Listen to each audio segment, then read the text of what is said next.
Hola, mi nombre es Enrique Sombra y en esta ocasión vamos a platicar un tema tremendamente interesante. Vamos a platicar acerca de Seaca Topiltzin. ¿Quién? Seaca Topiltzin. ¿Quién? Topiltzin Quetzalcóatl, aquella persona que llegó a un grado de conciencia tan elevado que obtuvo el, digámoslo así, título de Quetzalcóatl.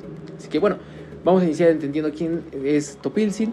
Ok, Topiltzin, como te digo, es un personaje que habitó en el Anáhuac hace mucho tiempo, alrededor de los años 900, y que, bueno, fue en su recorrido el gran rey de Tula. Obviamente, entendámoslo rápidamente, no se le dice de reyes, pero para que sea mucho más fácil de comprender, pongámosle por ahora ese nombre. Bueno, Topiltzin, hay muchísimas versiones, hay muchas cuestiones, hay muchas leyendas, hay mucho que hablar de él, y incluso algunas cosas hasta se contradicen. Si era blanco, si era negro, si era vikingo, si no era vikingo, si nació acá, si nació allá. Bueno, lo que yo voy a hacer es tomar como referencia dos cuestiones. Una, el libro de Frank Díaz del Evangelio de la Serpiente Emplumada, que lo considero buenísimo. Agradezco a Frank, lo felicito por la recopilación que él hace, y además mi experiencia como una persona que se ha dedicado a entender la mente humana, sobre todo en el campo de psicoanálisis lacaniano. Con esto vamos a lograr ir descifrando cuestiones que la gente normalmente no sabe de Topiltzin. Entonces Topiltzin nace, según la leyenda, de su madre Chimalma, su padre Mixcoatl. Mixcoatl era un gran líder. Se dice que era del ejército tolteca. Por ahí tengo que decirte que, según mi investigación, resulta que no. La cuestión de tolteca era un poquito más delicada de lo que crees. Por ahora llamémosle tolteca. Y que Mixcoatl, bueno, de pronto la mamá de Topiltzin muere, el papá de Topiltzin muere, y él entonces es el que tiene que tomar el bastón de mando. Esto es bien importante porque en gran medida Topiltzin bien se relaciona con Topili, que tiene que ver con bastón de mando. Significa que en su nombre ya estaba en sus significantes, en esa etiqueta, yo le llamo etiqueta, pero no es así, en esa etiqueta llamada su nombre, ya estaba predestinado y predefinido el futuro y el destino de este gobernante. Topiltzin, te digo, viene de Topili, tiene que ver con bastón de mando, y por supuesto también se relaciona el mando y el bastón de mando. En muchos lados se relaciona con el falo.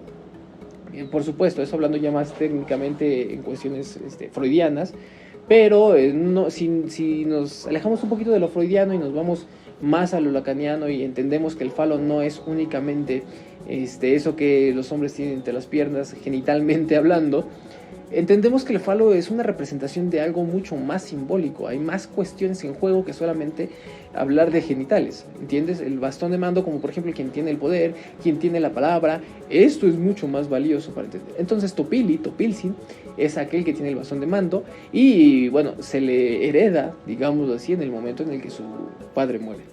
Por ahí sus tíos no querían que él heredara por envidia. Algunos dicen que esos tíos eran más bien como las fuerzas internas que normalmente tratan de evitar que nosotros crezcamos, digámoslo rápidamente, el yo.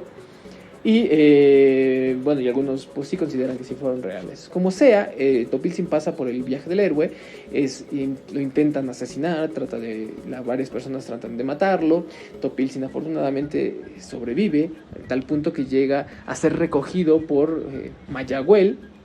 Bueno, las hormigas lo acogen, lo salvan, el maguey lo salva, y en lugar de que lo maten porque pensaban que las hormigas lo podían matar y el maguey lo podía matar, bueno, todo lo contrario, lo ayudaron a sobrevivir.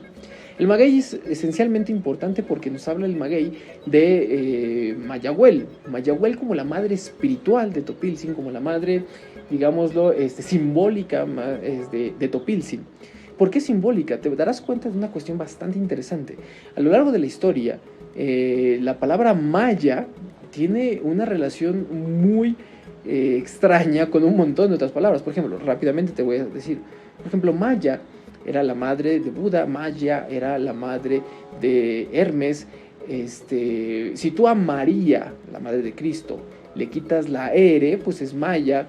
En fin, Maya, por ejemplo, en la India se le considera a ese velo que nos genera una ilusión. Ahora, tú dime, por ahí algunas personas se enojarán y dirán, pero a ver, mira, dime la tremenda casualidad de que Mayahuel sea relacionada al pulque. ¿Y qué es el pulque? Cuando tú has tomado un pulque, cuando tú llegas al estado del pulque, pues llegas a un estado de embriaguez donde prácticamente entras en el mundo de la ilusión. Sí, también el conejo y esas cuestiones están relacionadas, pero entiende que el pulque se relaciona con el mundo de la ilusión. ¿Y qué significa entonces que una persona nazca de la ilusión? Bueno, algo bastante impactante, poderoso, incluso hasta delicado. Que entonces este personaje nos está hablando y nos está diciendo simbólicamente que este personaje nació como tú y como yo, metidos en el mundo de la ilusión, del ego, del yo. Y que entonces tendrá que hacer un proceso y un camino y recorrer un camino espiritual para ir más allá de la ilusión, para convertir en lo que en algunos otros lugares del mundo se llaman en mago. Mago es aquel que domina la ilusión. Bueno, Topilzin entonces es hijo de la ilusión de Mayahuel, sobrevive y ahí inicia su viaje. Vamos a adelantar un poquito y te quiero platicar cuando Topilzin va a Xochicalco.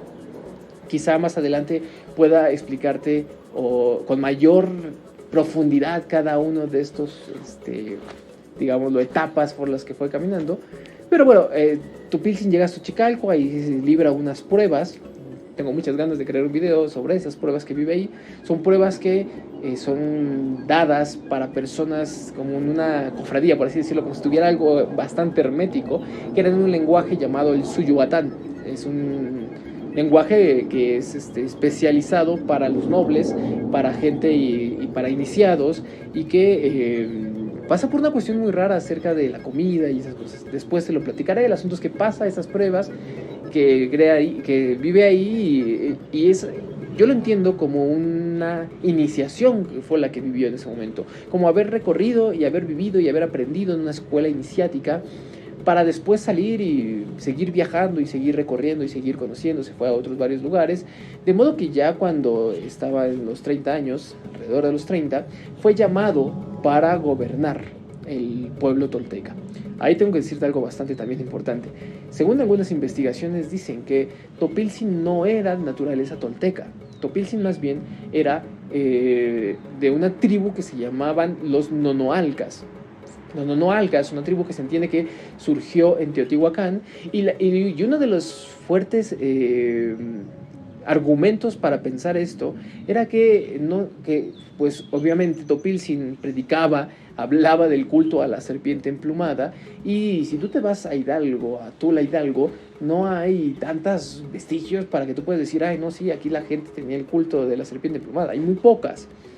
Sin embargo, si te vas a Teotihuacán, hasta un templo hay de la serpiente emplumada. Además, cuando se trata de la riqueza de la que hablaban, de que era un lugar hermoso, la Tula, que era un lugar brillante con un montón de abundancia, bueno, pues comparas uno y el otro y dices, bueno, yo creo que era más en Teotihuacán que en Tula. En fin, lo importante es que entiendas es que esta cuestión sí era muy valiosa. El hecho de que Topilzin viniera de Nonoalca, si no fuera tolteca, sino hasta que llega hasta allá y se convierte en tolteca, o sea, se anexa a los toltecas, es bien importante. Porque los Nonoalcas, y con el mando de Topilzin, estaban en contra de los sacrificios humanos. Y por el otro lado, el grupo de los toltecas estaba muy a favor del sacrificio humano. Esto viene derivado de la historia de Nanahuatzin, que por ahí también te dejaré en otro video, ahorita no está, pero cuando esté seguramente pondré ahí la etiqueta. Y bueno, el asunto de que se sacrifican y que consideraban que era importante sacrificar el cuerpo para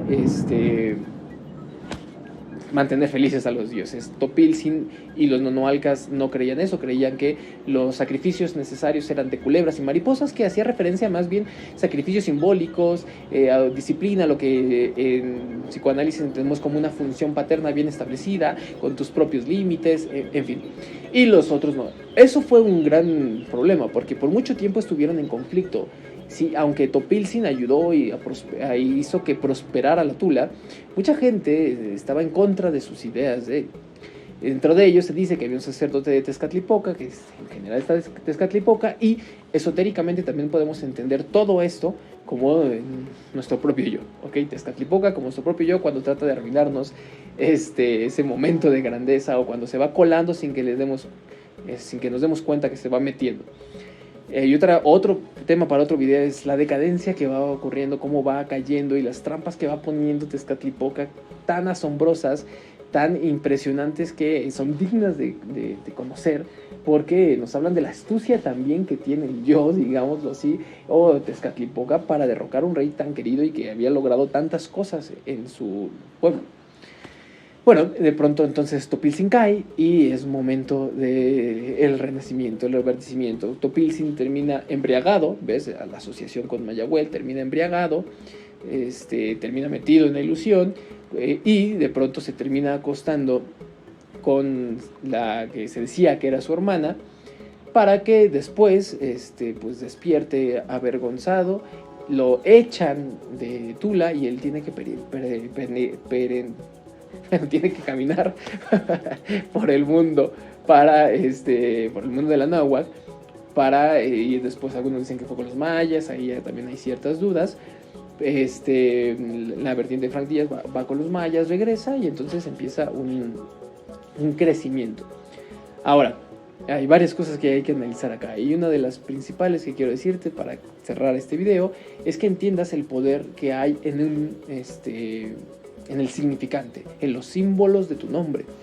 Porque así como Topilzin tiene bastón de mando, también hay otra cosa que se juega tremendamente y asombroso. Para tú decirle a un niño en náhuatl, niño, se le dicen Pilzin. De modo que es curioso que también esté esta asociación. Cuando hablemos del recorrido, las trampas que hace Tezcatlipoca, te vas a dar cuenta que todo se toma de esta identificación que él tiene con el niño de papá, para irlo derrumbando y derrocando y tirando. Eso lo abordaremos con mayor profundidad después.